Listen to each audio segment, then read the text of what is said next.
That movie sucked. I kind of liked it. Movie Night Crew Network. Hello and welcome to Content and Capable, a podcast where I try to figure out what it really means to be an adult. My name's Sam, and today's guest is Brooke, one of the regular hosts of the Restricted section. Today we are talking all about travelling and our experiences with that and cultural differences. Welcome to the pod, Brooke. How are you? Yeah, doing all right. Very excited to be here and excited to talk about kind of my experiences. So, I usually start off with this question, but when and how do you think you became an adult? You know, I keep joking that I'm not going to actually feel like an adult until I have a kid because up until that point, my life has always felt too fluid. Like, not fluid in a bad way, but just like, I don't have any real responsibility. Like, if I wanted to just hit the eject button and move to another country for like 4 years, I could do that. There's nothing hypothetically preventing me. But I feel like once you have a kid, you're kind of a little more locked into the life that you're living. You're at least, in a very real way, like beholden to that child. I was actually thinking today, it's crazy to me the number of people that have told me like, oh, I could never get a tattoo because that's like too much commitment, but they think nothing of having a kid. They're like, well, that's a lifetime thing, having a tattoo. And I'm like, yeah, but you have a whole child that you decided to have and now it's here. There's a whole... all I've got is a rose on my hip. Yeah, there's a whole human being sitting in that household and, you've got to look after that one. Whereas a tattoo just sits on the skin. It's nothing, too crazy. It's just decorative. Yeah. So you don't consider yourself an adult, which, to be honest, I don't think anyone does. But when do you feel like you did? Like you kind of became and you started having to do the boring adult things? I've always had kind of an interesting perspective on that because I think everybody has an idea that, like, especially around work, that what you do for a living is this drag on everything else you'd rather be doing. And, like, everybody considers that to be kind of your, like, number one, like, boring adult thing. It's, like, going to work every day. Yeah. I've never looked at it like that because even when I was holding jobs that I didn't like, a job is nothing more than, like, access, right? It provides you money, which provides you access to experiences and places and things that you want or need. So, like, I'd never really considered my job to be like a doldrum. Like, I've always thought of it to be a thing that allows me to do all the other things that I do in life. I think and then I've always rented. Like, I've never owned property. So, like, I'll do little things around the house, but it's mostly like replacing light bulbs. I think the first time I ever felt like an adult,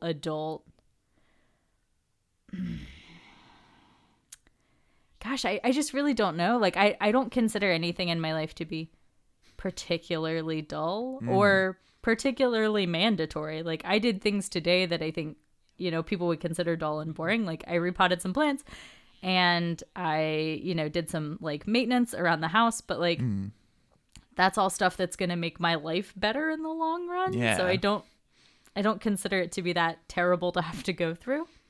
Yeah, no. I definitely think for me, the point where I go, wow, I am actually an adult and I have to do these boring things, was when I moved into the place I am currently, which is, I was living in my grandparents' place, and I moved out to here in the city, and I had to transfer my address on everything. So bank account, driver's license, everything. And then, like, that just took, it wasn't fun. It was very interesting seeing how different places, and, sometimes the government agencies would sync up. So I'd change the address and then I'd go to check it on something else and it's already changed. But at the same time, I go, wow, I'm actually an adult. I have to be responsible for, things that change for me.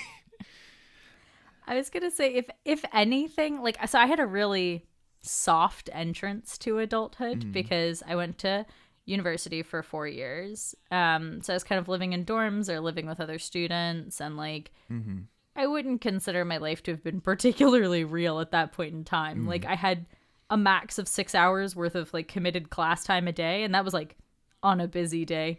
And then everything else in my life was just me, partying and hanging out with people. Yeah. And then I moved to New Zealand for a year and 3 months. And I was like living in a van or working in hostels. And the only real thing I had to worry about was like having enough money for gas in the van. Yeah. And there was one point where I like went to swipe my debit card, or rather my FPOS card, because that was, but like, it declined. And so I had to like actually think about how much gas I was putting in the van. And I was way down on like the tip of South Island in a place called Invercargill. Yeah. And I was living in Wanaka at the time. So I had quite a ways to go, and I had money for about like half a tank's worth of gas. And I literally, that was a moment where I was like, I might have to just get a job here where I stand to get back to where I'm trying to go. Yeah. Fortunately, it like coasted me home, and I literally walked to work the next day. But that was a real moment in terms of me being like, oh, like no one's bailing me out of this. No, you know? yeah, and like experiences like that are kind of terrifying as well, because you go, there is no safety net anymore. I've lost that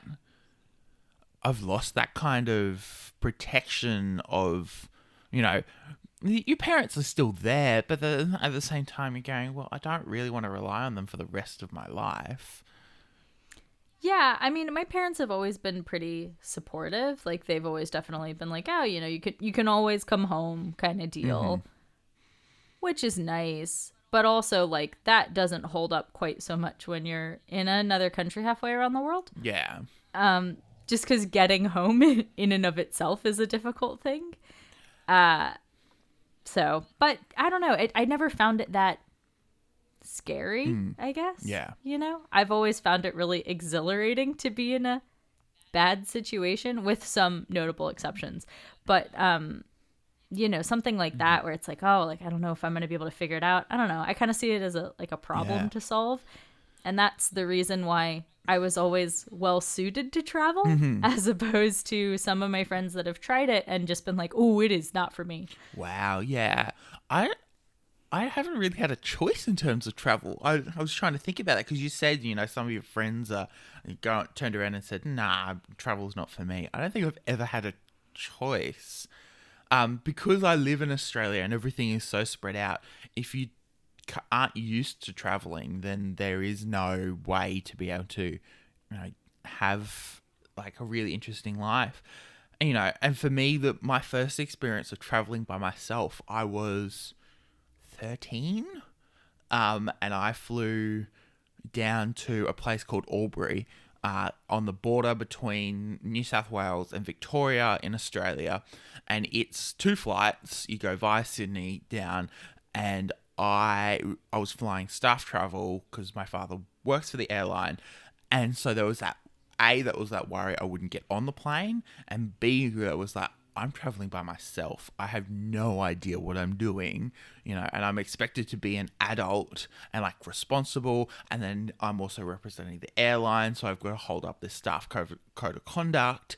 And it was that first time I went, travel's really cool, but it's also, you've got to think about what you do as well. Yeah, I mean, you also have a third option, which is not thinking about it at all and figuring it out as you go, which I've done. Yeah. I think so. There's, I think there's a big difference between going on a trip and committing to like, I would say a month or more of like extended backpacking style travel. Yeah. Because you cannot possibly plan a 3-month trip. No, yeah. You know what I mean? Yeah. You can't possibly plan a year and 3 months worth of travel. You just have to have like a start point, and then it's just that willingness to go along with it. Someone asked me 2 days ago, actually, how I found the jobs that I had while I was in New Zealand. And I realized that I never applied for any of them. Yeah. I always just said yes when people walked in and was like, does anyone want a job? And I was like, yeah, I'm good for that. Or I would like walk in and talk to the owner of a restaurant and be like, well, I can wait tables. Yeah. Which would almost never happen in the US, like ever, And, because it's so legal, you know? Yeah, and it's very interesting because Australia is very much like that as well. Australia's a little bit between New Zealand and the US, but at the same time, I'm sitting there going, "That's normal." Like it's not a huge thing when you go, "Oh, I'll wait some tables. You pay me, whatever." But like at the same time, that's huge for you. For Americans, that's like a big thing. I mean, I guess there are some people that have, like, I'm not saying that it's not a way that anyone could get a job, but for it to be the way that I got every single job I had for nearly a year is insane. Yeah, that's pretty awesome. But in like terms of travel, when did you first realize that travel was something you wanted to do a lot? Oh, I didn't. I was graduating from college, from university. I had a degree in English and almost all of a degree in theater. I was 4 credits short, and I decided I was not finishing it. And I had been dating someone for quite some time, and we had been talking about moving in together. I'd been applying for jobs in the area where he was living. We had talked about getting engaged, like very committed. Yeah. And he called me over the phone one night, like 4 months before graduation, and broke up with me. No. It's fine because it's made my life so awesome, and like I know where he is and what he's doing, and like I am so glad I'm not a part of that. But I was like, oh, okay, like, all right, scrap everything that I had planned for like my post-collegiate, like adult life, like the first time in my life where I was really making a decision. Yeah. You decide where you go to university, but like realistically, it's like a press lever A or press lever B situation. You're not like making a series of choices. So I was at a party, and I was talking to like a group of people, and everyone was like saying what they were doing when they were graduating, and like a couple of them had gotten into master's programs, and one of them had like a job lined up, and they were like, and what are you doing? And I on the fly bullshitted, was just like, yeah, I think I'm just gonna like move to another country and like see how it goes, because I wanted to sound cool. Yeah. And they were like, okay, like how are you gonna do that? And I was like, well, like, I don't know, man. I'm just gonna like figure it out, which like I did not have any of the confidence in my body that voice came out with. And so I went home and Googled how to move to another country. And I found a working holiday visa for New Zealand. My only understanding of New Zealand was the Lord of the Rings films, which I try not to tell people because they get very touchy about it. And I did it. I applied for a visa. I booked a one-way ticket. I left about 6 months after I graduated. Wow. And I originally went with a friend. We only traveled together for maybe the first like month we were there. He went off on his own thing, and ended up not staying quite so long. I had found another boyfriend at the time and was very much like, well, I'll be here for like 3 months and then I'll come back and I'll go move in with this guy. And is this like a kid show? Can we say things? This is like... part of the Movie Night Crew Network. I don't give a fuck. Yeah. All right. Yeah. Cause I was going to say, I cheated on him maybe like 2 weeks into my trip. Like not a shining moment, but it was at the point where I realized that I didn't care that I had cheated on him, that I was like, oh, I need to end this. And I think I'm going to like stay. Yeah. And, it was really through that process that I learned that I liked travel. Yeah. Because before then I would go on trips, but I don't think I would have ever chosen self-directed travel. You know what I mean? Like I had gone on like tours and places with my parents and stuff. But like the whole time I was in college, I could have traveled and I just never did. Yeah. And it's hard because you feel that kind of like that just like, oh, I've got to stay and, you know, make sure that college or university is, you know, proper and, you know, you do everything correctly. And then at the same time, there's that rebellious, almost like teenage side going, I just want to do whatever the fuck I want. I do remember at the start of the year, I was really lucky. I managed to get to Tasmania, which is basically discount New Zealand for Australians. And I was at a really lovely camp and with some friends, and they had planned to drive around Tasmania for a couple of days afterwards. And they had no solid plans. They were just going to go on a whim. And I sat there and I went, and the anxiety and control part of me went, you can't do that. You can't do that. And they did it, and they came home safe and sound just before the borders closed again because COVID's a thing. But it was awesome, and I watched them go around Tasmania, and I was like, oh, I could have went. Yeah. But here's the thing. There are people that you travel well with, and there are people that you don't travel well with. Yeah. And so, like, I have very dear friends that I do not go on trips with. Yeah. Or I just tailor that trip. Yeah. And part of the reason I am married to the person I am married to is because he and I travel well together. Yeah. Because the other thing, travel is my only hobby. Travel's my only hobby. It's the only thing I do outside of like reading and work. Yeah. It's just travel. I'm always planning another trip.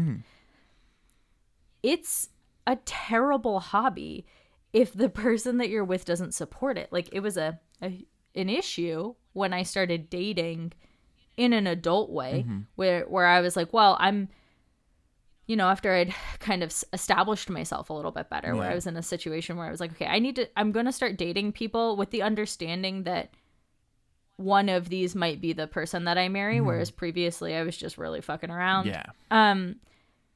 And it was hard. It was hard to find someone who understood the way that I traveled and understood that it wasn't a negotiable thing for me. Because a lot of people are like, well, you know, like, yeah, you travel, whatever, but like, also you could just like not take trips. Or they'll be like, well, I take like, you know, a 1 week vacation every year, and I will be sad living that life. Oh yeah, you know? yeah. Because travel is terrible. It's expensive and it's long, and you're time bound by your job for how much of it you can actually do. Yeah. And so it's like it's something that you have to agree on. Yeah. I think, because it's like, hey, I'm going to spend 25% of our income on like just taking random trips so that I can take a look at things and then like pat myself on the back for it. And the fact that my husband is cool with that is like a thing that is irreplaceable, you know? Yeah. Oh, 100%. And being able to go out on a whim, and I think I've grown up in a place of privilege because my father has worked for Qantas, which is the major airline here in Australia. We have been able to do that kind of thing. And yes, as much as it is the most stressful thing for my mother to witness, going, you know, I went to Alice Springs 3 or 4 weeks ago, and it was an awesome time. And I almost stayed for another week because I had nothing to do back here in Brisbane, and I could have stayed. I didn't, and I'm glad I came back when I did, because it meant that I didn't feel guilty for staying over there, but like still managed to enjoy my trip. And then my dad went, and my brother came over for a little while because he lives in Alice Springs, and it was just, you know, being able to travel on a whim and having people to support you doing it, I think is one of the most important things about being able to travel. Yeah. And I mean, you know, I feel like, especially with extended travel, even if you start with that support system, you're gonna lose it at some point. Yeah. And I think that's a thing that people just need to understand and accept. But also, normal people hit a wall. Yeah. There's a point where you're traveling and you've been doing it for a long time, where you just like look around and you go, oh, I'm done Yeah. for now. Like, I want some stability. Mm-hmm.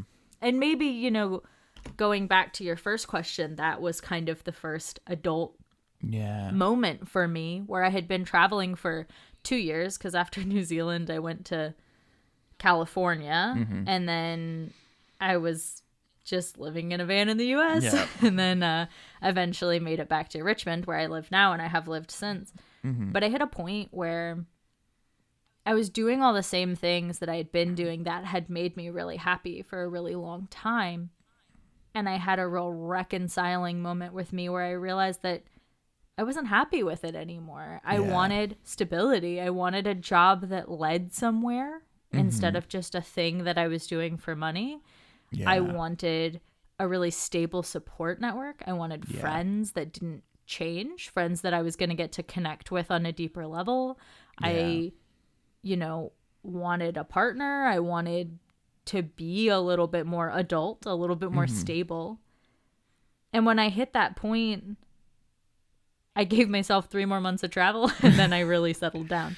Yeah.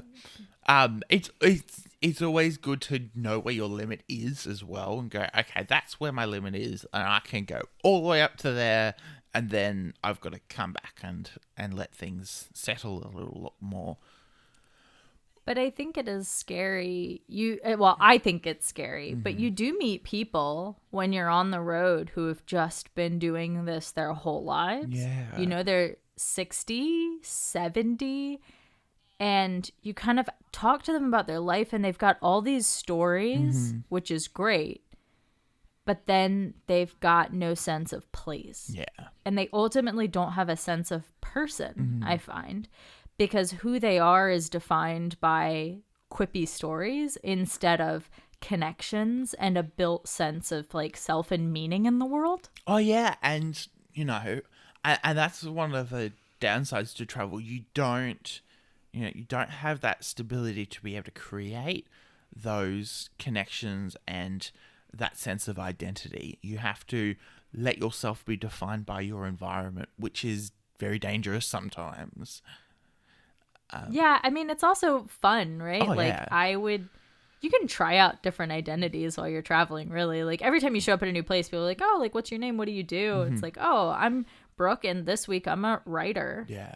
I'm an actress. I'm a whatever, you know? Like, not in, like, a lying way, but just in a way that, like, whatever I was kind of passionate about at the time was the thing that I used as my, like, you know, door hanger, like, my little tag. Yeah. And, like, that's cool and all, but, like, I really love who I am now. Yeah. And I really love the life that I've built for myself as much as I loved traveling. I frequently say that, like, my life will never be as cool again, but I'm way happier now. Oh, yeah. Yeah. So, what would have been your favorite place to travel to? Ooh, I mean, it's so hard because, like, obviously, like, New Zealand as a country holds such a special place in my heart. I really loved Wellington. And, like, the reason that I love Wellington is because it reminds me of the place I live in the U.S. now, Richmond. And part of the reason I moved to Richmond when I got back to the U.S. was because it reminded me of Wellington. So my spiritual home is Wellington, which is also Richmond, which is where I am now, but American. I'm trying to... Wow. I should be better at geography. Wellington's very much, in terms of weather, very similar to London and places like that as well. It's a bit more grey and... am I right to assume that? Yeah, and it's very windy. Like, their defining characteristic is that it's always windy. Yeah. And it's very interesting because basically parallel, well, in that same area, that is Melbourne, which is the windy city of Australia. And when we talk about weather that is a bit schizophrenic, we call it Melbonic weather, because Melbourne, within 10 minutes, you'll have hail, sunshine, and a thunderstorm, as well as it being consistently windy. And it's but like, yeah, that kind of lovely weather, just, I crave for that stuff. See, I usually don't, but also I was only in Wellington during the summer, so I am I'm a summer person. I don't like the winter. I can do entirely without it, and I did for 2 straight years. Every time it got cold, I just moved to where it was warm. Yeah, and that's because I could, and that's pretty awesome. Like where I live at the moment, like we have winter, and like I'm sitting under a doona at the moment, but that's because I've grown up in this state, and we are terrible. Like, what is the temperature now? That it is currently. Oh no, it's the wrong city. The temperature in Sydney is 16 degrees, which sounds terrible to me. I mean, 16's nice. It's not like awful. It's it's 18 for you. That's very cold. Yeah, it's 18 degrees here. I'm underneath the doona, and I'm going, this is a cool morning, and I'm not enjoying the weather. And it'll get up to 26, 27 degrees today, and it'll be fine. But this morning it's just way too cold. And we're in winter. This is our winter. We don't go much further below 15 degrees. And if we do, you have to live in like certain parts of the state where it just seems to be worse. And everyone hates it. It reminds me of, I don't know whether it must be an Australian thing, but like whenever you see like, someone from XYZ, and it's like it's fucking colder than a witch's tit outside. And I go, yes, that's true. I wonder why a witch's tit. Yeah, I don't know. Are they known for being particularly frigid? Yeah.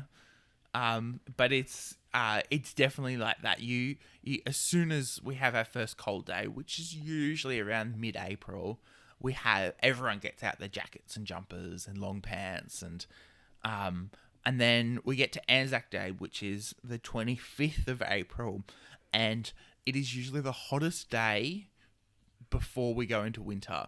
And so, usually there are servicemen and women who've been standing around for a long time fainting, left, right, and centre. And then we go back into winter proper. And I don't and I don't like winter. I don't like how here in Australia, winter means that you can still be hot and sweaty, but then at the same time also be cold. I just want to either be cold or hot. That's very much like South Carolina and Georgia in the US. And I don't know. I like that as weather. I have lived in places that have been cold. I don't like it. I usually plan trips during the winter to warmer places so that I can kind of like top up my sunshine quota and then like pop back. But I do have a story, because you were talking about Anzac Day, and it reminded me one of my like top comfort foods is a cup of tea with an Anzac biscuit. So good. It is amazing. It's amazing. You can't find them here. They don't make them. No. Right. Like, because it's not a thing, you know what I mean? So there's one place in my entire city that makes Anzac biscuits, but they don't make the like nice little like tea bickies. They make like big ones. Yeah. So I decided, and they closed at the beginning of quarantine when we all went into lockdown. And I was like, okay, I'm going to make Anzac biscuits. Like, surely this can't be that complicated. And it hypothetically isn't, except for they require golden syrup, which is not a product that's sold in most of America. I had to go to a specialty grocery store to find golden syrup to be able to make the Anzac biscuits. And then I burnt the first like 2 batches. Yeah. And it's terrible. And that whole food difference as well. Like, you'd think Australia and America are pretty similar. And then you talk about Anzac biscuits and golden syrup and Tim Tams and... I love a Tim Tam. Well, and this is the funny thing. My dad, somehow we always get talking about the amount of jobs my father has. But my dad also works with the military. And a couple of years ago, he was working with a full-time military. He's normally in the reserves. And they were doing an operation and he was in Hawaii for it. So the week before, he goes to Woolworths, which is one of our big chain grocery stores, and buys pretty much a whole shelf's worth of Tim Tams. I'm selling these. And so takes them over to Hawaii and uses them as bargaining chips with the Americans because you guys are obsessed with them. I'm surprised you guys don't have them already. So we do. Here's the thing. They did start manufacturing Tim Tams in the U.S. However, they cut corners on it. They like sold the Tim Tam name to a different bakery in the U.S. and they don't use real chocolate. Like they use like Hershey's level like pseudo chocolate, and they end up tasting sour. They're like wrong. Okay, I'm gonna have to send some over now. There's gonna be a care package, Anzac biscuits, and a golden syrup, and Tim Tams, and everything else. I did find the golden syrup, so I do have us covered. It's funny. Haley, one of my co-hosts on Restriction Section podcast, she has been trying to make us treacle tart for like a few years, but it also requires golden syrup, and we like haven't been able to consistently find a large enough bottle for her to make treacle tart.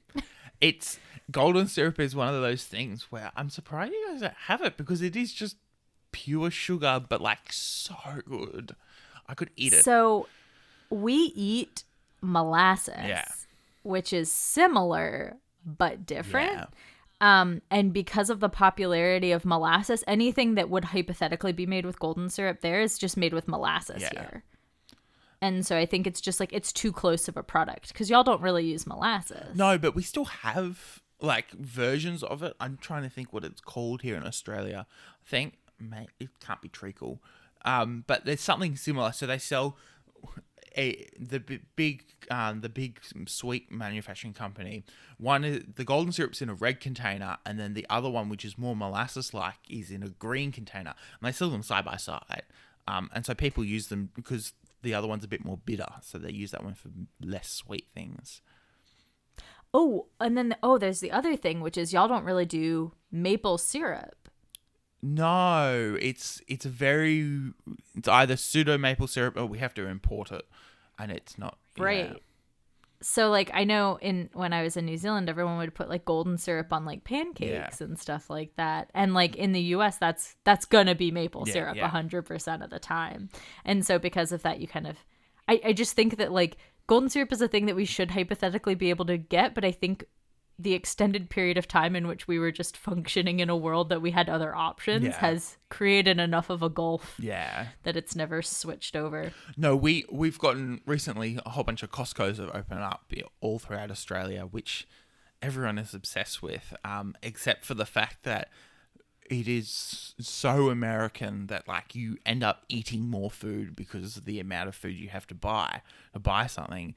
And so they do sell maple syrup. So mum and dad have a membership just to buy, like, to be able to cater for big events, but then also to buy things like maple syrup and things like that, the good stuff. Because when we went, what?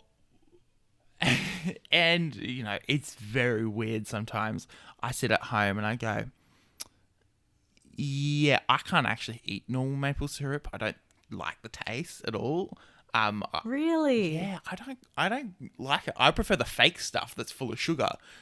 So we were having pancakes yesterday for Mother's Day, which is today for you guys. And I turned up and we were having pancakes and I just put whipped cream and fake maple syrup on it. And it's the best. I mean, so there's a difference. For what it's worth, you got to see where your maple syrup's from. Yeah. But for my opinion, pound for penny, it's going to be Vermont maple syrup if you can specifically get stuff from Vermont. Yeah. And the color and grade of your syrup makes a difference. So a grade A dark amber from Vermont is going to be your best maple syrup. Okay. I'll have to check it out when I go back to my parents' place and see what kind of maple syrup they've got. Just the like nonsense things of like, but I do think that's fun like it's crazy, especially when you're traveling, like how innocuous conversations become such a long, like, explanatory thing of people just being like, okay, yeah, well, we've got that, but actually it's this. Yeah. And like, oh, well, actually that would be super weird where I'm from. Or like, one person, Yeah. if anyone in the group has ever traveled to Budapest, that's the one thing that they bring up. I don't know why, Yeah. but it's like a common thing in backpacker circles. That, and Germans will always shame you for what you're eating no matter what. Oh yeah, 100%. That's probably a terrible stereotype, but when I was traveling, the joke was always like, how do you know a backpacker's German? And it's like the first thing they'll tell you is they hate the bread. Well, it was very interesting because it's been about 10 years since we went to America. And so we went to LA, Seattle, and then up to Vancouver and did some skiing out a little bit further west. And the bread was sweet. Very weird to taste sweet bread because bread isn't normally sweet. If it's sweet here, it's meant to be as a treat. And then the other thing we noticed was the chocolate was worse. And we went to the night before we left Vancouver, we went into a restaurant and had some dinner. And Dad has spent the last 10 years trying to recreate this meal. I think it has poutine in it, but just trying to recreate this meal because it was that delicious. And it, some of those things, I'm like, how has this not come to Australia yet? I mean, it's, food is such an interesting, particularly expressive part of not just the way that we understand culture, but also the way that we end up living. Yeah. You think about like becoming an adult, right? Yeah. And I find that a real decision point or a real defining point for a lot of people is when they start to make the recipes that they enjoyed as children. Yeah. And trying to recreate them as well, the way the parents made it. And as an adult, I'm trying to do that at the moment. I'm living by myself and I'm trying to recreate some of those meals. And I'll go back to my parents' place and have dinner. And I go, I can't recreate this. Like, how do you do this? I mean, the crazy thing about that is when you're traveling, it's like you're constantly hitting points that you're trying to recreate meals from your home country, not even necessarily like your parents, but just like you'll remember a meal that you haven't had in months, and it's like all you want and no one makes it, so now you're on a crazy hunt for ingredients and you've never made it before, and for some reason you end up in this like do or die, your whole heart's in it. For me, it was biscuits, not like cookie biscuits, more scones, but kind of. buttermilk biscuit, which is a very southern thing. It's southeastern. That's where I was born and raised. It's very important. Like a good biscuit is its own thing. And they're hard to make. They're deceptively hard to make. And so I got all the ingredients and I just like sat in a hostel kitchen and just made like, I think 5 batches of biscuits. And you couldn't even buy buttermilk, so I was having to like make buttermilk to do it. And like when I finally got it right, it was such like a moment for me of getting to sit down and like have a biscuit. And then it was something that I couldn't share with anyone because anyone else would pick it up and be like, yeah, these are good. You know what I mean? And to me, this was like a cultural moment, but also a moment of being like I'm a big kid, like if I want something, if I miss something, like it's on me to bring that back into my life. And I mean, even now, like I either have to make it or I have to go buy it with the money that I made at my job. You know what I mean? Like there isn't an option for having things kind of delivered to you the way that they are when you're younger, where it's just like if you can make a good convincing argument to your parents, the food that you want appears in front of you. And that whole getting to, and like of course, like when you're a child, at some stage you'll realize food doesn't magically appear in front of you, but then it's that second realization of, yes, food doesn't magically appear in front of me, but also I need to put effort into getting to that food. Right. And sometimes you make food and it sucks and you can't buy more of it, so you just have to eat the shitty food you made. Yeah, and it's, I've definitely had times where a meal has flopped and I've gone, I'm just going to have to eat this? It's terrible. Yeah. And Yeah. I'm a little obsessed with salt. And it's an unhealthy addiction. But I'll put too much salt in and I hit that limit. And I go, nah, I shouldn't have put that much salt in, or salty ingredient. Like, I'll put fish sauce in. I made dinner last night and I put way too much fish sauce in. And then I put a little bit of water in to dissolve some of the coconut cream I was using. And it was just not good, not awesome. And it's like, I'm going to have to eat this. There's leftovers in the fridge that I have to eat. Yo, that is a whole new level when you're like, well, I made this as a giant batch so I would have lunches for the week and now they're all gonna be this. Yep. I can survive. It's not the end of the world, but it's a little disappointing that, my dinner, well, actually, my lunch for today and my dinner or lunch for tomorrow will be this meal that kind of flopped last night. I enjoyed making it, but it just didn't work out. Yeah, my only saving grace at this point is that my husband eats a boatload. He's the size of an average garden shed. Like, he's a big dude. Yeah. He's jacked as hell. And so, like, whatever I make 9 times out of 10, I can just be like, oh, those are your lunches for the week. Yeah. Like, enjoy that. Congratulations. You've got free food for a week. Well, and the hostel version is like you make something shitty and then you just put a free label on it and put it in the communal fridge and then like watch person after person be like, oh, someone made pasta. Like, let me grab some of that, and being like, that's okay. Yeah. or like, I'll make dinner. Or like when I was living at home, I would make dinner for the family and the kids wouldn't like it because I'd done something wrong. And so, but they had to eat it anyway because that's what they were served. So I got to watch them suffer. Which shouldn't be something I take joy out of, but at the same time, it's a little bit fun to go, yeah, you could have made dinner if you really had put the effort in. Yeah, I mean, it's a thing that people get scared of, I think. Because I have a lot of friends that, like, at this point, we're all kind of moving into our 30s. My friend group is. And I've still know people that are just like, well, I just don't really cook because it's so terrifying to them to make that mistake. Yeah. That they just like don't even try, which is wild to me because I've made so many mistakes and I love making mistakes because then I learn. Yeah. And like just the whole process, like I find cooking quite cathartic as well. Like I was watching your, the live stream the other day and I was like watching you guys have fun baking. I'm like, oh, I really need to bake. So I pulled everything out and I made 2 chocolate cakes.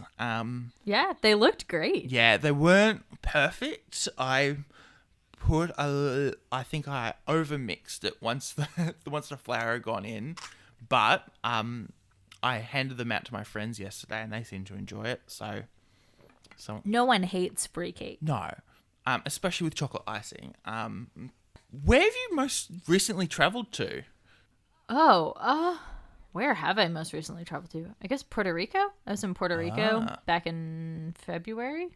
So how does that work, traveling internationally?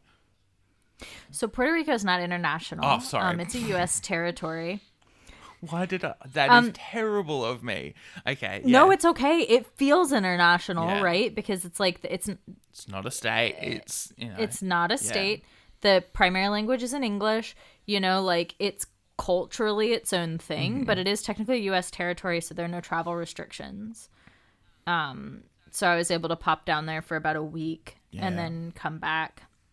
I was mostly doing hiking and beach laying and coffee tasting. That's awesome. I am a big coffee snob. I love going to new places and doing coffee. And I find, especially in cities, it's a great way to accidentally see the city. So like I'll pick a coffee shop that has some like good reviews online or whatever. Yeah. That's a bit of a distance away and then walk there as a way to just like on the ground kind of see things and start to familiarize myself a little bit. And it usually is a really good way to kind of like introduce yourself to a place. Yeah. And like getting the feel for it. A couple years ago, me, my 2 younger brothers and mum and dad went to Japan for about a week. And we were there for a week, and somehow every time we go and travel internationally, it starts flooding here. So it had started flooding here as we left, and then but like Dad would wake up at 5 o'clock in the morning and follow the Japanese businessmen around to find like the good food, and like basically have an idea of what he wanted to do and where he wanted to go each day before we even woke up. And we'd wake up at like 7 o'clock in the morning, and Dad's gone, "Yep, we're going to this place for breakfast," and very weird. No, but I mean, everybody has their own kind of method to it. Yeah. And I think, as you kind of go along, you establish the things that work for you and the things that like definitely don't. There are certain things that I know I must have planned in hand before I get there. And then there are a lot of things that are super negotiable for me. Yeah. And then I have some friends that like need an activity for every day. On the opposite side of that is my husband, who just rolls with it. Like he'll turn the car off of the route to the place that you need to get to because he saw a sign for a thing that's like 20 miles away, and just go for it. Yeah. And it's very interesting. So when we went to Japan, every second was basically planned out because we were only there for a week, and we did all of Japan. So we went Tokyo, and then down to Hiroshima, and then back up to Osaka and Kyoto, and then back up to Tokyo to fly home. And it was ambitious. It was ambitious. For 8 days, we were pretty much moving between Airbnbs every day. We went and saw everything, and when we got home, Mum and I turned around at each other and go, "We need a holiday." And but like obviously, it was very fortunate that we got the chance to go when we did, and then we just wanted to see everything and then go home. But then, like, for example, when we went to Canada, we spent 10 days up in Kamloops, which is one of the ski towns. And by the 8th and 9th day, we're just going skiing. We woke up, ate breakfast, went skiing, maybe came back for lunch, and just kept skiing all day. And, no plans, but, really enjoyed it. Yeah, I think, knowing what kind of trip you're hoping to get is important before you go and do it. Oh, yeah. Because, like, people just have different expectations. And different needs. Oh, yeah. At different times. Like, my dad is a very fit, active person, whereas Mum, will want to sleep in and, enjoys, like, a slow holiday.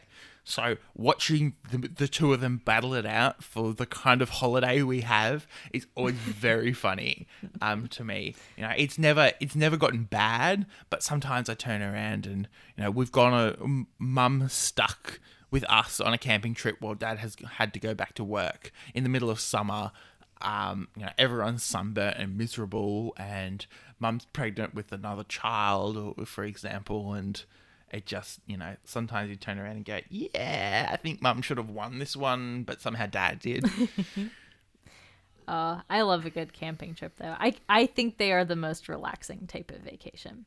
It depends, in my opinion. The last camping trip I went on almost had me sent home because when I went traveling the next time. So I went traveling.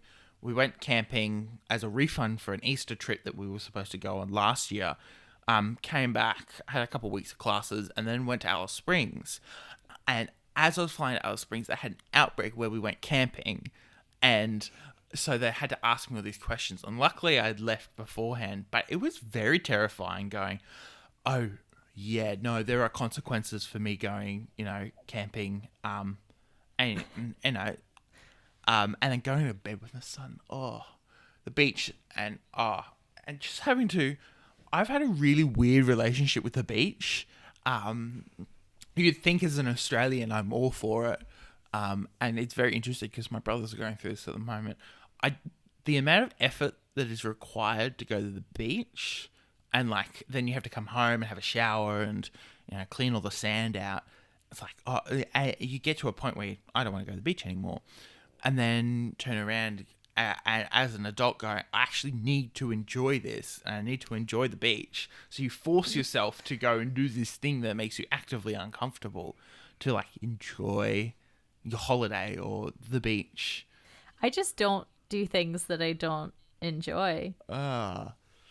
Which I guess is a privilege, but also I've always kind of like life is about luck, Yeah. right? Yeah.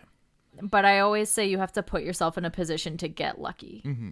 You know, like if that opportunity comes, if that break comes and you aren't in a good place mentally or with your health, Yeah. or you aren't, you know, you haven't been developing yourself at all, you know, then like you're not going to be ready to take it. Yeah. So like everybody gets lucky breaks from time to time, but you've got to be in a position to take advantage of it. Yeah, and it's and like when opportunities open up. So I have a friend who's studying further south. So it's about a 3-hour drive south. My brother lives in Alice Springs, and it's like those opportunities. Oh, you could go and visit your brother in Alice Springs for the Easter weekend, and just jumping on that opportunity and letting yourself ride those waves is really important as well. Yeah. 100%. Yeah.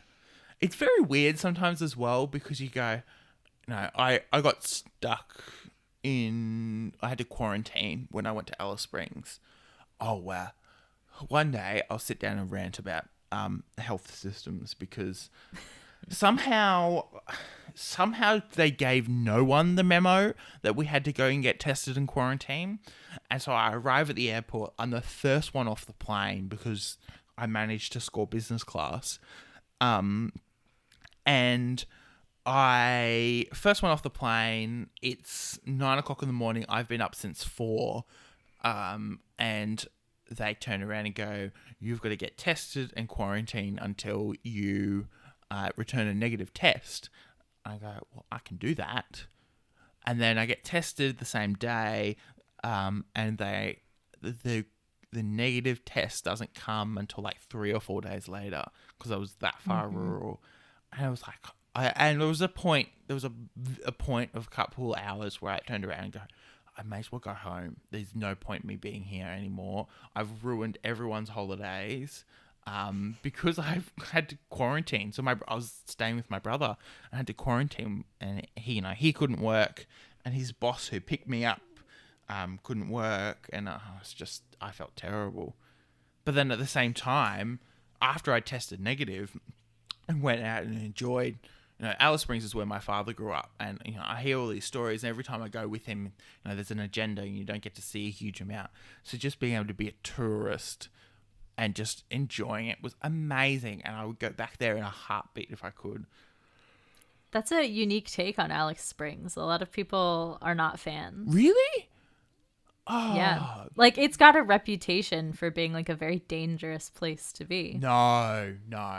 See, all the Americans I know, they love it to bits because it's got Alice Springs, weirdly enough, has got quite a large American community, mostly because there is an American military base sitting just outside the town limits. But it is one of the most beautiful and amazing and eclectic places to be. And just... my father grew up there, would return in a heartbeat. It's not that dangerous because it is still a city. So, there isn't, a huge amount of danger. But then at the same time, it's just the general precautions. Watch out for snakes. Don't go walking between trees unless there's no spider webs between them. And, just being generally careful. Yeah, I get that. I just I do think that perception ends up following a lot of places in the world. You'll go places that people are like, oh, that's a dangerous place. And like realistically, or, when I was younger, I was in high school and I took a trip to London with my Girl Scout troop. Yeah. And, they were like, oh, well, you're going to want to bring like a, what do they call them? The like traveler, like, money wallets or whatever they are that like slip between your clothes and you like wear it around your neck and like all this stuff, and they're like, because like pickpocketing. And then you're there and it's like, okay, like it's not like no one in London owns a purse. You know what I mean? Like, Yeah. there are people living here all the time who aren't walking around like, you know, tucking their dollar bills into their freaking underwear because Yeah. you know, like, and so, you know, I think everywhere. I mean, there are definitely places where you're in at an inherent risk because you're a tourist, Yeah. and especially if you're an obvious tourist, you know, and like that can cause danger. I'm keenly aware of that as a single female who travels alone quite a lot. Yeah. I was almost abducted one time, which was a really horrifying experience. And it kind of bred an extra dose of caution into me in a way that I hadn't been cautious before. Yeah. And I do think about that now that I guess I've grown up a lot since my like original, you know, screw it all days. And I don't know that I could travel now the way that I traveled when I was younger, because I have too much on the line now. Yeah. You know, like I could be more flippant with my life, all of it, my career, my friends, my family, my actual physical safety. I was willing to take and able to take risks because ultimately it mostly affected me. Yeah. Whereas now I've built a life for myself that also, you know, includes responsibilities and real responsibilities that I care about. Yeah. And because of that, I've become slightly more risk averse. Yeah. Not in a bad way, I think, but just in like an adult way. Yeah. Managing risk as well, like, is very important. I remember Dad went on an army trip to New Zealand. That would have been a long time ago now. And they went bungee jumping. And Dad didn't tell Mum. And he gets home and he's showing these photos of the bungee jumping. And Mum flips out because, you know, obviously her husband did not tell her that he went bungee jumping with a whole bunch of drunk Australian, you know, military men. And, you know, it's all about managing risk. And he's like, yeah, no, it was safe, you know. And it's still a point of funny contention sometimes. You go, you know, Mum will go, yeah, my husband went bungee jumping without telling me. Or, you know, do you remember that time where you went and dislocated your shoulder because you went mountain bike riding and just decided to take an extra risk that you didn't have to, and your sons had to go and pick you up from your friend's place because you couldn't drive? And but there are some risks that are gonna be, you know, worth it. Yeah. Risks also pay off a lot. Yeah. You know, so some of it's calculation, but I think some of it's also just, I don't know, having that willingness to do the thing and to do the thing that's looks really scary. But then also to know, you know, what your idea of fun is. Yeah. You know, there are a lot of risks that I would never take because I don't get an equivalent amount of thrill out of them. I don't drink at all, which is a thing that a lot of people do, especially when they're traveling. And that doesn't even have so much to do with risk, but it's a thing where like people will be like, oh, well, like, but like, why not try it? Like you try all kinds of things. Like why not just like give it a try? And it's really just because it's like, well, I don't want to. Yeah. And so part of making those calculations is not forcing yourself to do things that you don't want to do. I think that's a thing that gets really wrapped into this idea of adulthood. Oh, is yeah. you have to do all these things that you don't want to do. But it's like you also get to do basically all the things that you do want to do. Yeah. If you prioritize for them, then there's really no one who can tell you no.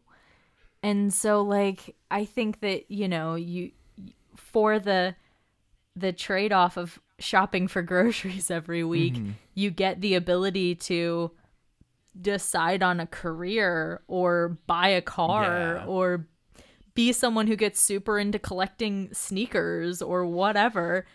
You get that freedom as a trade-off. And so it's hard to think of it as a thing that you don't want to do when it's really just more a thing that you have to do that buys you all this additional play. Yeah. You know? And, you know, I think this is one of the misconceptions that I'm the eldest of 9 children going, it'll be 10 by the time this episode comes out.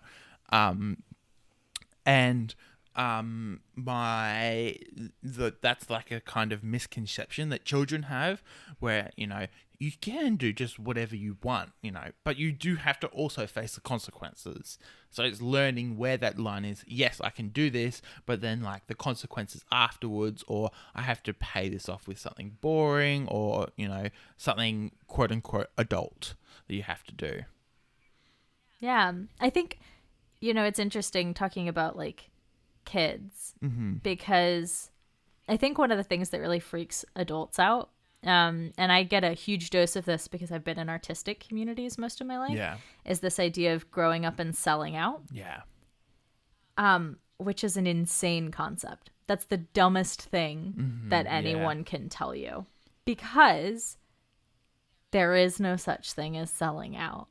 When a kid tells you they want to be a unicorn when they grow up, no one turns around and is like, well, you didn't stick to that unicorn thing. Or even if they have a normal job, like 5-year-olds will tell you all the time that they want to be a doctor or trash collector or veterinarian. And like no one comes back to them at 30 and they've been like, oh, you work in HR. What a sellout. Yeah. But people do try to do that to artists. It is. And it's terrible sometimes. You go, that's a part of the process. You've got to be able to, adjust and move your goals. And it's the same with travel sometimes. You've got to be able to adapt sometimes. And this is what really makes me mad. Is people who don't understand that life is fluid and things are going to change, and your goalposts have to adjust with that. Or even, just that like your experience isn't someone else's experience. Oh, yeah. I think that the travel version of that is you'll be like, oh, yeah, I went here. And someone will be like, oh, did you do this? And you'll be like, oh, no. And they'll be like, oh, you really missed out. And it's like, I didn't miss anything. No. I didn't do what you did. I didn't do maybe the thing that the guidebook said I was supposed to do. Maybe I'll go back and do it later. Yeah. I never believe that you can never go back to a place that you've been to once. Oh, yeah, no. But also, like, you can have your experience. You're entitled to your experience. Yeah. And, like, no one can take that away from you. If you had a great time, don't let someone else tell you that you didn't. Yeah. Because it didn't live up to their understanding or expectations. Yeah. And that's really important to have that sense of self-identity and going, no one can take this away from me, and I am myself. No one is going to stop me from doing that. Absolutely. And I think that's a thing you develop more of as you grow, right? Yeah. When you're in high school, all of the like peer pressure stuff really gets to you. Yeah. And I don't think it goes away in college or university. I think it shifts, right? Yeah. Because then it's an expectation of like, okay, like what social what social circles are you a part of? What are you doing for your career path? Are you setting yourself up in any particular way? There are certain types of jobs that require that super advanced preparation. But also you get people that are like, yeah, I got a theater degree and then I worked as a, like for AmeriCorps or the Peace Corps for 4 years. And then I came home and I decided to go be a doctor. Yeah. People's lives are wild. Yeah, and you can do whatever the fuck you want. I'm currently studying a journalism degree, and my hope and aim is to get into journalism. But if you asked me 5 years ago whether I wanted to be a journalist, there was no way in hell I wanted to touch journalism. Understanding that your life isn't what you are going to imagine it or what you dream it's going to be, and letting that and coming to terms with that as well, and letting the pressure fade. Yeah, let you self-direct your goals and your dreams. At the end of the day, you don't actually owe anyone anything, not even banks. You can always file bankruptcy, baby. File that bankruptcy. I have a very weird question to ask you. Go ahead. As an Australian, traveling through airport security, it's pretty easy. Let's be honest. I really don't mind it. It's by far not the worst part of flying for me. Is it actually that bad in America? Depends on which airport you're flying through. Like the airport that's near me in Richmond, I can get in there and be on the plane in like 30 minutes. It's not a big deal. Chicago's a nightmare. But like, I think it's hard to impress upon people outside of our country how nationally traumatizing 9/11 was. Mm-hmm. And like I was young when it happened, right? I was like 8. Yeah, I wasn't even born. Let's be perfectly honest. Right. But like it is a before and after point in the country. I don't like the TSA. I call them security dinner theater because they're not actually really stopping that much, but it looks like they are. And it makes people feel safe. But I'm seeing echoes of it the same way with like COVID, right? Mm-hmm. Where it's this kind of shared trauma where you get conversations around people being like, hey, once mask mandates are repealed, are you still going to wear a mask? And some people are like, yeah. Yeah. You know, I was at a small gathering of fully vaccinated people 2 weekends ago. We went camping and there was a girl who showed up and she was just like, I'm just not ready to hug anyone yet, despite the fact that she was vaccinated. Everyone in there was vaccinated and like, you know, we'd all been at home. So there was nearly no chance that any of us had COVID, but it's this deep-seated societal trauma. 9/11 is the same, where it just fundamentally changed the way that we view personal and national safety. Yeah, it is very interesting. 9/11 was quite impactful on my parents' lives, and you know they've really seen the difference between the two. But at the same time, I sit there and I go, you know, if I'm more than happy to go through this extra layer of something, and you know, airport security in Australia ramped up post 9/11, where Australia is America's puppy dog. We'll do whatever you tell us to do, which is a little embarrassing in my opinion, but at the same time, you know, doing that and losing that extra step or that extra time in the airport, you know, I go, you know what? If that's the sacrifice, and it's a small sacrifice to make for the greater good, rather than, you know, and I worry that post-COVID, we, you know, small sacrifices I'm happy with, but like, I want life to go back to normal. I desperately want to be able to go and travel without, you know, having to check the news every 5 seconds to go, you know, is there a COVID outbreak? Am I going to have to go home? And, you know, I desperately want to go back to normal. I fully agree. And I think that most people probably feel that. Mm-hmm. But you don't necessarily get to press reset after a year and a half or 2 years, really, by the time that this fully probably kind of wraps up.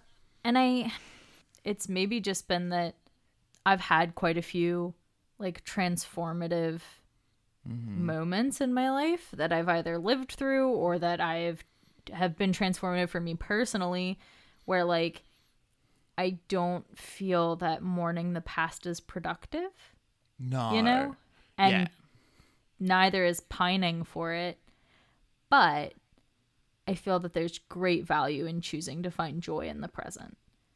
And for me, with COVID and the changes that I'm seeing in the world, the great joy that I'm hanging on to right now is that domestic tourism has really blossomed in a way that it hasn't before. Yeah, 100%. Here in Australia as well. That's international, across the globe. People are exploring the place that they've been living for their entire lives, sometimes for really the first time. And isn't that magic? And isn't that amazing? That people are really finally getting familiarized with their own with their own homes. It was a huge deal in Vietnam, I believe, was fully closed off for quite some time. Yeah. And the average citizen of Vietnam can't afford the average hotel. Yeah. But because all of the international travelers were banned, the prices dropped dramatically. And for the literal first time in their lives, people from like rural countryside communities were able to afford going in to a city on the other side of the country, taking a flight for the first time ever, and staying in that hotel that they had previously known for a fact they would never get to go to. Yeah. And I think that that's incredible. That's irreplaceable. Like, what an amazing experience. And, you know, watching as we stop, the world start to heal itself and things seem to go back to, you know, dolphins in Venice and things like that. And just watching the world and understanding that, you know, sometimes taking a break is important. Yeah. And I think this is an international lesson that we all learnt, was taking a break was important. And we watched how healthy it was for people and how healthy it was for us as individuals to go and, you know, take a break. And obviously, you know, everyone's experience is different, but Yeah. I had a great sense of relief for maybe the first like 2 months. And then that was 100% of the break I needed, and I've been angsty ever since. But yeah, there are some upsides. I got to go on a really incredible camping trip because that was one of the like guaranteed okay things. Was it's like, hey, if you're hiking and you're camping and you're not touching other people, we're fine. Yeah. And I got to go to North Dakota, Minnesota, and then like New Mexico and Texas. Wow. And first off, what a wild fucking trip. I like back to backed those because I was like, I'll just like pop down. So it was like going from the extreme north of the country to like the extreme southern, like literally border to border in the span of 2 weeks. Yeah. But like, damn, I'm not saying I would never have done that trip in like a normal world, but I don't know that I would have taken that much time off from my job to go do it.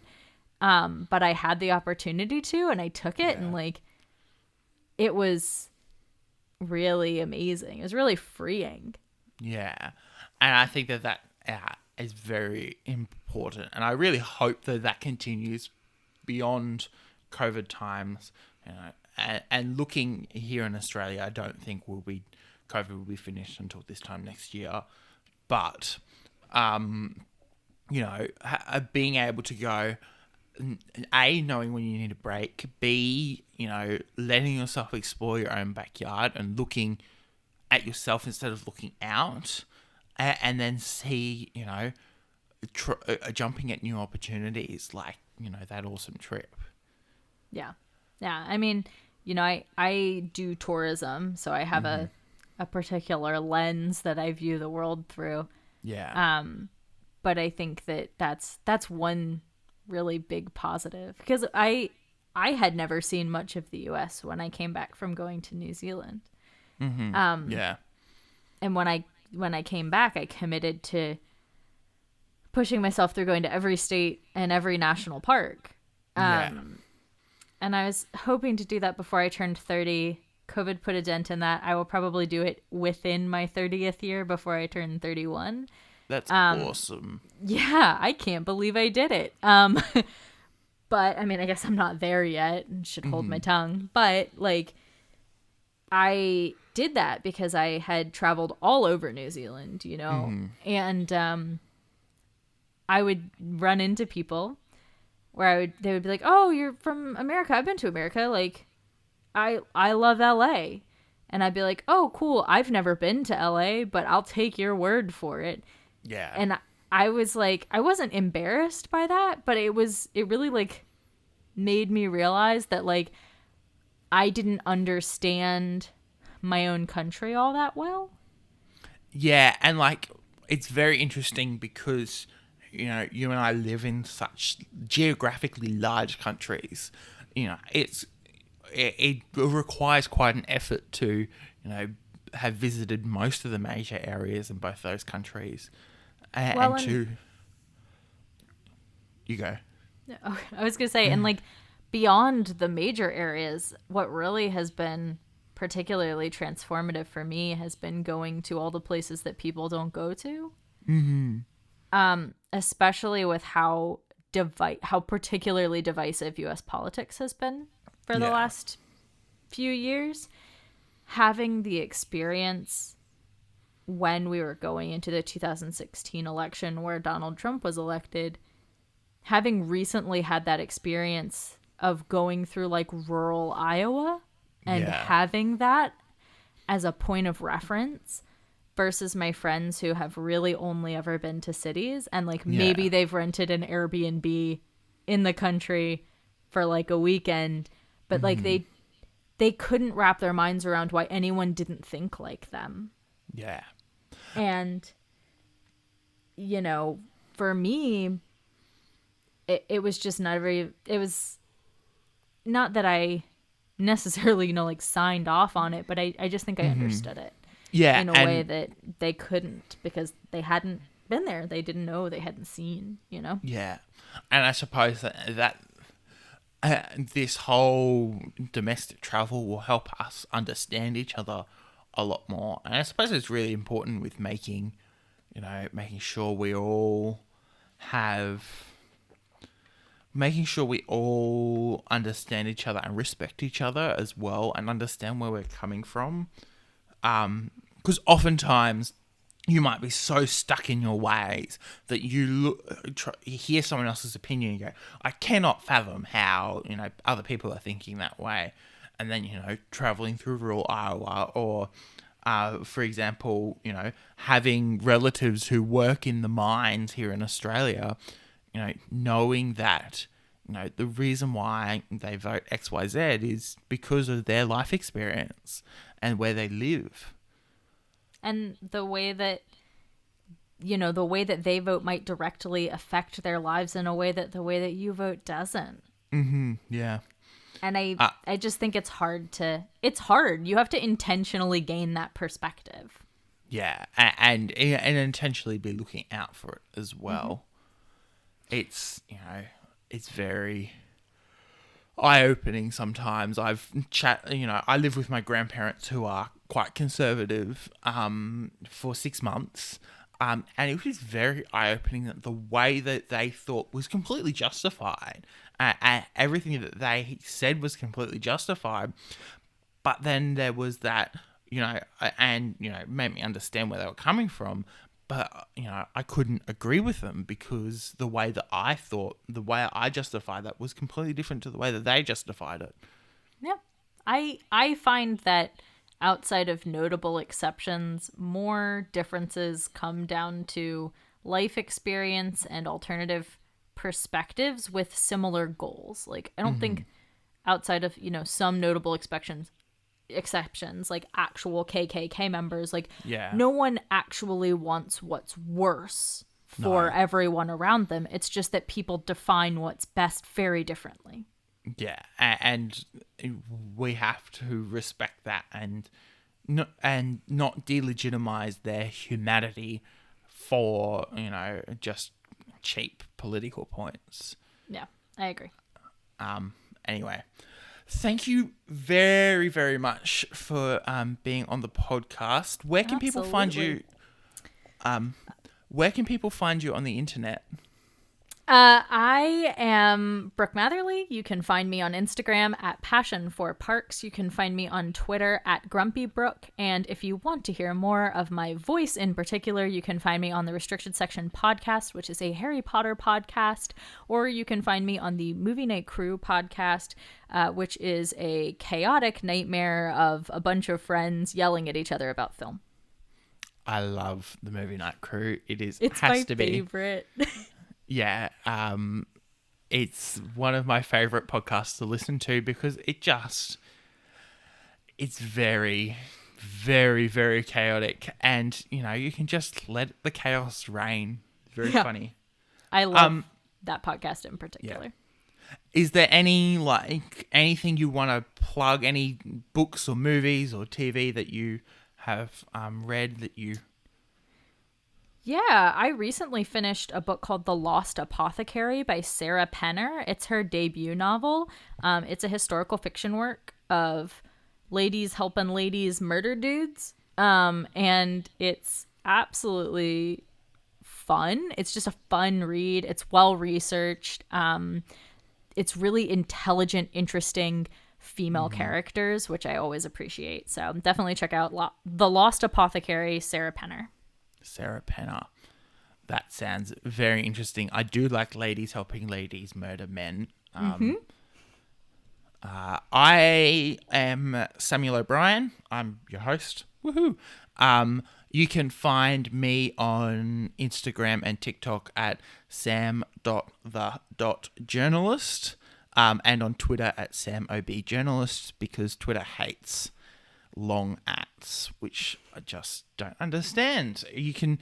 But I'm going to plug this week Parks and Rec. I've been watching Parks and Rec for the first time, and just the whole organized chaos of that whole TV show I love to bits.